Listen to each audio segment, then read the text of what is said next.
আমার বন্ধুগণ, আমি কোন আলেমের বিরুদ্ধে কখনো বক্তব্য দেই না, কিন্তু যারা আলেম নামের জালেম, যারা আলেম ওলামায়ে সু, তাদের বিরুদ্ধে না বলে পারি না। আজকে আমাদের সমাজে আহলে হাদিস নামে কিছু আহলে খবিস আছে। কি আছে? আমি আহলে হাদিসের বিরুদ্ধে নই, আহলে হাদিসের অসংখ্য আলেম ওলামা আছে, হক কথা বলে, তাদেরকে আমি শ্রদ্ধা করি, কিন্তু আহলে হাদিসের নাম বানাইয়া কিছু আহলে হাদিস নামে আহলে খবিস আছে, তারা আজকে সমাজে একের পর এক ফিতনা ছড়িয়ে দিচ্ছে। কথা বলেন ঠিক না ঠিক? ও মুসলমান, তার বাস্তব প্রমাণ আজকে আমি রাশিদুল ইসলাম তবকপুরীর কলিজার মধ্যে রক্তক্ষরণ হচ্ছে। আজকে শবে বরাত দিন যাচ্ছে, এই শবে বরাতকে কেন্দ্র করে আহলে হাদিসের একজন শায়েখ, আমার বন্ধন খবিস আকরামুজ্জামান নাম, এই আকরামুজ্জামান খান আমার বন্ধন বিন আব্দুল সালাম কি বললো, যে যারা এই শবে বরাতের রজনীতে মসজিদে গিয়ে রাত কাটায়, মসজিদে গিয়ে রাত কাটানোর চাইতে শবে বরাতকে কেন্দ্র করে মসজিদে গিয়ে রাত কাটানোর চাইতে বেশ্যাখানায় গিয়ে রাত কাটানো ভালো। নাউজুবিল্লাহ, বাসায় গিয়ে বলেন। এই আকরামুজ্জামান নামে আহলে হাদিসের একজন আহলে খবিস এত বড় কথা বললো, শবে বরাতের রাত্রে নাকি মসজিদে গিয়ে রাত কাটানো চাইতে বেশ্যাখানায় গিয়ে রাত কাটানো তার কাছে ভালো। আমি আল্লাহর কোরআন হাতে নিয়ে বলে যাই, যাদের জন্ম হয়েছে বেশ্যাখানায় তারাই আল্লাহর ঘর মসজিদকে ছোট করে বেশ্যাখানাকে বড় করতে পারে। কথা বলেন ঠিক না ঠিক? একজন আলেমের কণ্ঠ, একজন আলেমের ভাষা এমন হতে পারে না।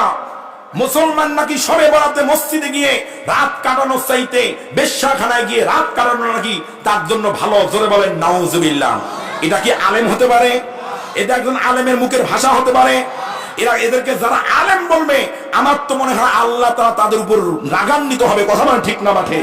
হ্যাঁ, আপনি বলতে পারেন শবে বরাতকে কেন্দ্র করে আমাদের সমাজে যেই সমস্ত কাজকর্ম হয়, আমার বন্ধু যেগুলো অনেক মানুষ না জেনে না বুঝে ইবাদত মনে করে, আপনি সেটাকে বিদআত বলেন, ফতোয়া দেন এটা করা বিদআত, এটা করা ঠিক নয়, এটা করা জায়েজ নয়, এভাবে আপনি বলেন। কিন্তু তার মানে এই নয় আপনি এইভাবে বলবেন। একজন আলেম, আমার বন্ধুগণ, একজন আলেম এভাবে বলতে পারে না যে সাধারণ মানুষ শবে বরাতে মসজিদে গিয়ে রাত কাটানো চাইতে আমার বন্ধুগণ বেশ্যাখানায় গিয়ে রাত কাটানো তার জন্য ভালো। জোরে বলেন নাউজুবিল্লাহ। এই কথা বলে আজকে যুবক সমাজদেরকে মসজিদ থেকে, মুসলমানদেরকে আজকে মসজিদ থেকে দূরে রাখতেছে। কথা বলেন ঠিক না ঠিক? তার বাস্তব প্রমাণ প্রতিফলিত হচ্ছে। তার বাস্তব প্রমাণ যখন আজকে এই শায়েখ বক্তব্য দিয়েছে, আজকে কদরের রজনীতে আমার জানা মতে ইতিহাস আমি দেখি নাই বাংলাদেশের মধ্যে কদরের রাত্রিতে তথা বরাতের রাত্রিতে, শবে বরাতের রাত্রিতে ডিজে গান হয়, পার্টি গান হয়। যখন এই সমস্ত আহলে হাদিস নামে কিন্তু খবিসের বাচ্চা এমন বক্তব্য দেওয়া শুরু করে দিয়েছে, আমাদের সমাজে আজকে শবে বরাতের রজনীতেও আজকে ডিজে গান, সাংস্কৃতিক অনুষ্ঠান করা হচ্ছে। তার বাস্তব প্রমাণ রাজশাহী বিশ্ববিদ্যালয়ের পাশে পদ্মা রেসিডেন্সিয়াল স্কুলের মধ্যে আজকে নাচ গানের আয়োজন করা হয়েছে। জোরে বলেন নাউজুবিল্লাহ।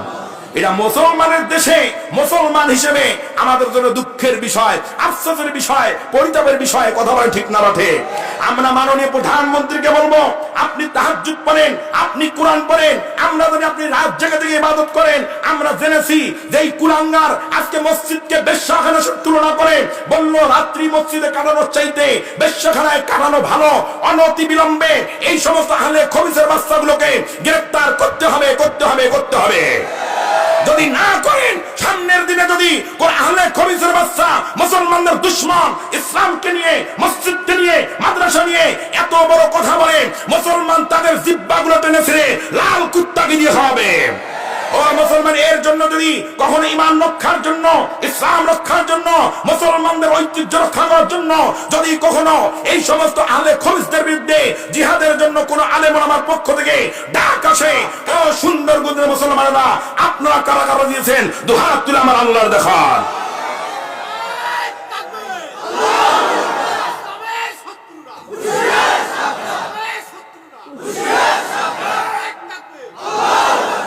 আল্লাহ কবুল করুন, বলেন আল্লাহুম্মা আমিন। কিন্তু দুঃখের বিষয় হলো আরেকটা সত্য জানেন, এই যে কিছুদিন পূর্বে, কয়েকদিন পূর্বে ভ্যালেন্টাইন্স ডে গেল, বিশ্ব আন্তর্জাতিক বেহায়া দিবস। কথা বলে ঠিক না বা ঠিক?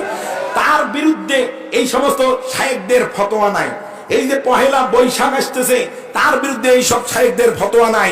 এই যে শরীফ থেকে শরীফা আমার মতো ট্রান্সজেন্ডার মানুষদেরকে সমকামিতার দিকে ঠেলে দিচ্ছে, তার বিরুদ্ধে এদের বক্তব্য নাই। এদের বক্তব্য মুসলমানদের ধর্মীয় অনুভূতিতে সুন্নত মুস্তাহাব নফল বিষয়গুলো নিয়ে টানা হাসলা করে, মুসলমান দ্বিধাদ্বন্দ্ব করে, ভাগ করে দিয়ে আজকে মুসলমানদেরকে কেমন করে মসজিদ থেকে মাদ্রাসা থেকে দূরে রাখা যায় তার সুদূর পায়ে তারা করা হচ্ছে। কথা মানে ঠিক না বাঠে?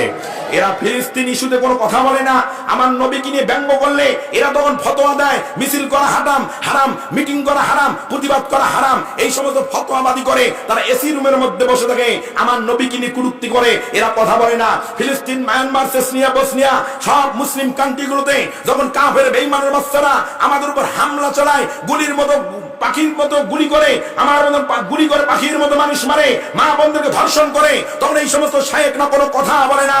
যখন ওই সমস্ত কাফের বেঈমানদের সূরা গুলের আওয়াজ, গুলির আওয়াজ, তীরের আওয়াজ মুসলমানরা যখন কোন একটা পাথর দিয়ে জবাব দেয়, তখন এই সমস্ত ঘণ্টাওয়ালা শায়েখরা বের হয়ে এসে বলে আর তাদেরকে হত্যা করা জায়েজ নাই। কথা বলে ঠিক না বাঠে?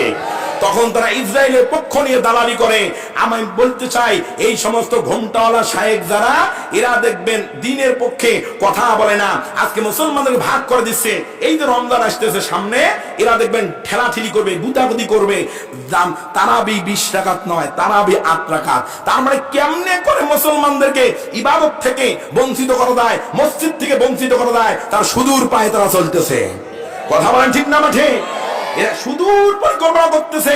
এরা দেখবেন ইসরায়েলের সুরে কথা বলে, দালালদের সুরে কথা বলে, আমেরিকার সুরে কথা বলে, ভারতের দাদা বাবুদের সুরে কথা বলে। কথা বলেন ঠিক না মাঠে? এই জন্য মুসলমান চোখ কান খোলা রাখবেন, সামনে রমজান আসতেছে। এই রমজান কারিমের রোজা তারাবি আপনাকে আমাকে পড়ার দরকার আছে না নাই? রমজান কারিমের রোজা রাখার দরকার আছে না নাই? এই রমজান কারিম আসতেছে, এই রমজান কারিমের রোজা রাখতে হবে 6টা গুণ নিয়া। একটু আওয়াজ দিয়ে বলেন কয়টা গুণ নিয়া? আওয়াজ দেন কয়টা? শোনা পর্যন্ত থাকবেন তো ইনশাআল্লাহ।